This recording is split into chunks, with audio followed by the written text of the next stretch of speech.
Right,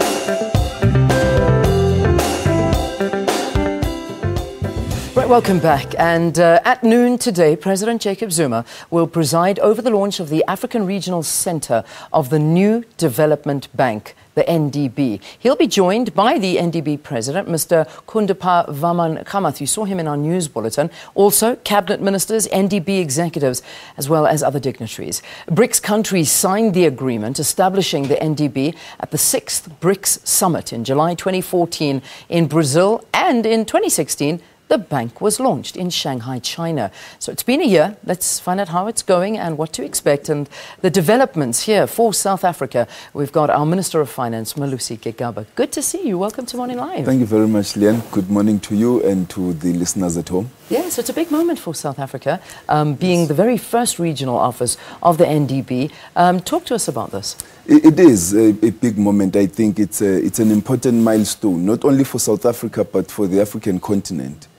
Because over time, when other African countries join up as members, they will also be able to apply for loans, particularly to support the construction of social and economic physical infrastructure on the continent.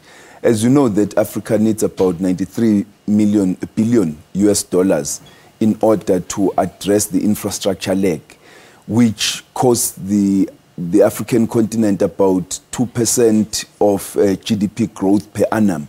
So with the bank, it provides an additional package of multilateral financial institutions which can lend for infrastructure development, which is quite big.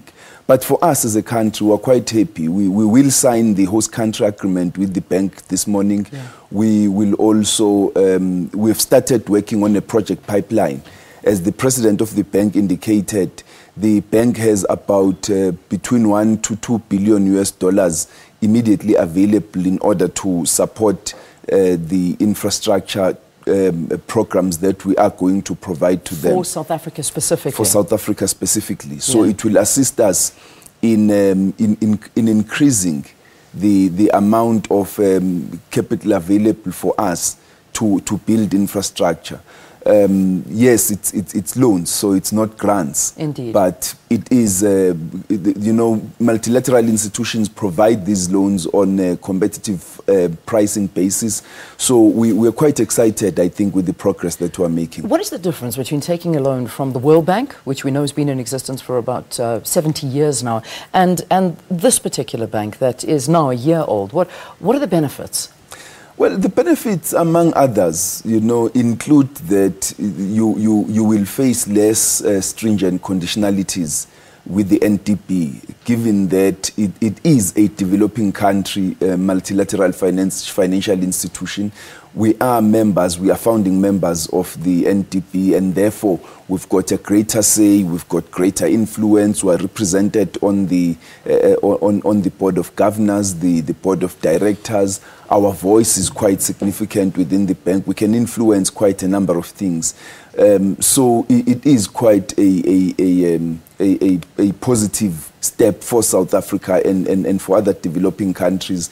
And we believe that the NDB is going to provide competition, because there has been you know, concerns about the conditionalities in accessing funding for infrastructure and other programs from other multilateral financial institutions, the conditionalities that come with it. So let's understand it better, because obviously we talk about this being the very first African regional office here based in Johannesburg. Does that mean that SADC countries within our region are able to take a loan from the bank? Not immediately. Not as yet. What the bank will do is, now that we are completing the head office has been launched in Shanghai, the first Africa Regional Center is being launched in South Africa, the next one is going to be coming in Brazil and in other countries. We will then open up membership for other countries.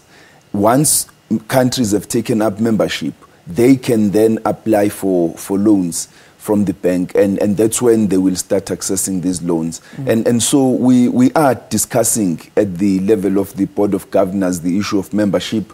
There's quite a few issues that we are trying to iron up. When we met earlier this year in Shanghai, we discussed this issue, and so we are going to probably finalize it either at the upcoming BRICS Summit in China or perhaps next year, which we are going to be hosting in South Africa. And once we've finalized all those principles, open up membership thereafter to other countries, and then they can start applying. Yeah. I mean, we saw that within this first year of the NDB's existence that I think R1 billion, or $1 billion, definitely not rand, $1 billion has been made available to, and I think particularly to India and China. I think they were probably the two countries that took out the most loans on this one, particularly when it comes to infrastructure development. Yes. Going forward, moving into this next year, you were saying that this year $1 billion could be available to South Africa. What are the key infrastructural projects that you're aiming to use this money and fund for? South Africa has been lagging behind in that regard, has been lagging behind other countries who are BRICS founding members. And what we have been doing is work with Minister Patel and the Presidential Infrastructure Coordinating Committee to identify a package of projects, a project pipeline that we are going to present forward to the bank available for funding. So Transnet, Eskom in particular are the ones that are going to come up with the most projects. And once we have finalized that project pipeline, properly costed it, we will submit it.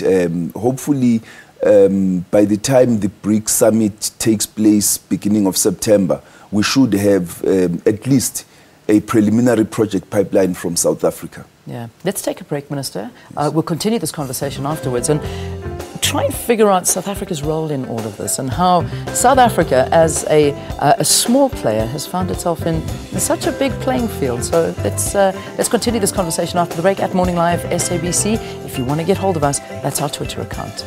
See you after this.